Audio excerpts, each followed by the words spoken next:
We call it hip hop Thursdays, but it's all to do with the culture. The culture, that's right.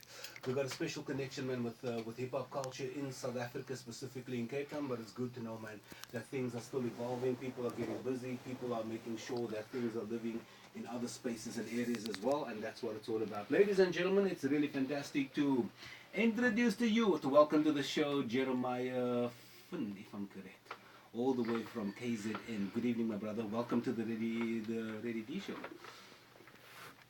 Hey, how's it, Ready D? Yeah, I'm very well. It's an honor to be here at Good Hope FM. You're most and connect welcome. with you guys and connect with the whole of Cape Town. And I'm all the way from KZN, as you said. Yeah. And I've come here to minister to the youth and minister positive messages to the people, to the youth of Cape Town. Awesome. And which I've been doing in KZN. Yeah. For a very long time. Wow. Yeah, and I'm currently released an album called single called Who's That? Yeah. So just to break your word there for a second, just to give people an idea of who you are and where you come from and so forth. Where in KZN are you from? Well, I grew up in a place called Newlands East. Wow, I know Newlands East. Yeah. I've been there on a few occasions. I was the neighbor of a well-known band called TRO. Oh yeah. The real ones. Chucky. Yeah, Chucky and all the guys. Yeah. Nice Paul one, and Fabian, Funky Fabs. Wow. And they were my inspiration at that time when I was young.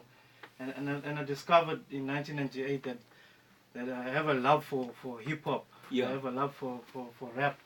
Yeah. And these guys sort of put me in the limelight, so to speak. They would take me out to different venues and events. Wow, and man. gave me confidence within myself to bring out the person in me. Yeah. And I discovered that I'm quite good at rapping. Wow, man. And many people would tell me, I'm a welder by trade. Many people would say, why don't you go back to your welding, leave the rapping? But I didn't let that get me down. I kept on pushing and pursuing. Yes. And in 2011, I got my first break Wow. with a record company called ST Production Records. Wow. Which is that a Durban-based company as well? Yeah, it's a Durban-based recording studio. Wow. At the time, they helped to groom me and become the person that I am today. Wow, man. And I would say that God is the first person in my life Yeah. that has put me where I am today.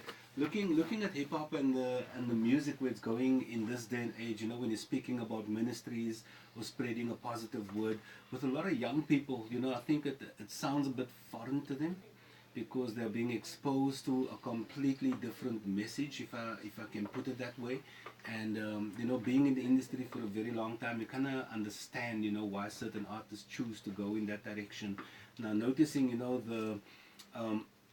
the subject matter, the topics, the sort of cliche within hip-hop, or should I say the mundane and the boring aspects of hip-hop is rapping about your money, your cars, your chicks, stripper poles, popping bottles and all these things. Not to say that it doesn't happen, but I mean, so many people have been there, done there, been there, done that, said that, and whatever the case may be, but still that's being perpetuated.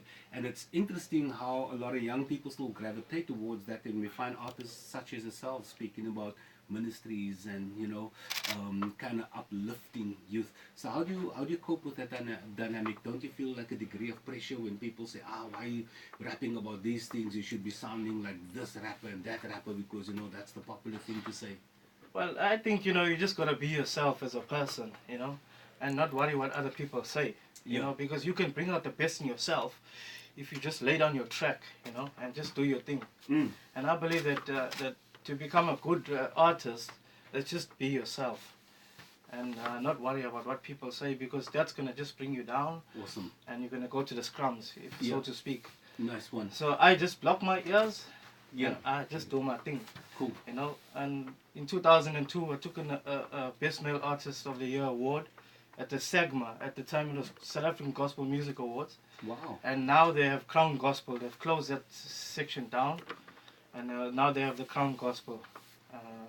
So until this day, I still hold that award. It's that SAGMA award. And I've been an inspiration to many of the youth. And I am currently at the Live Village.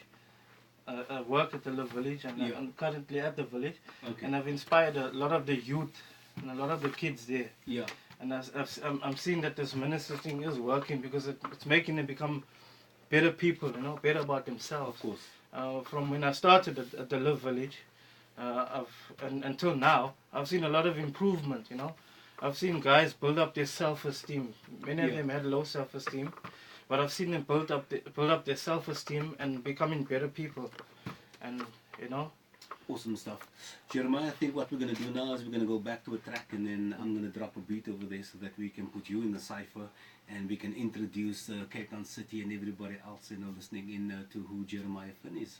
Because we've got people streaming in from all across the world. I know we've got a lot of people streaming in from the Middle East. We even got people in the US listening to us.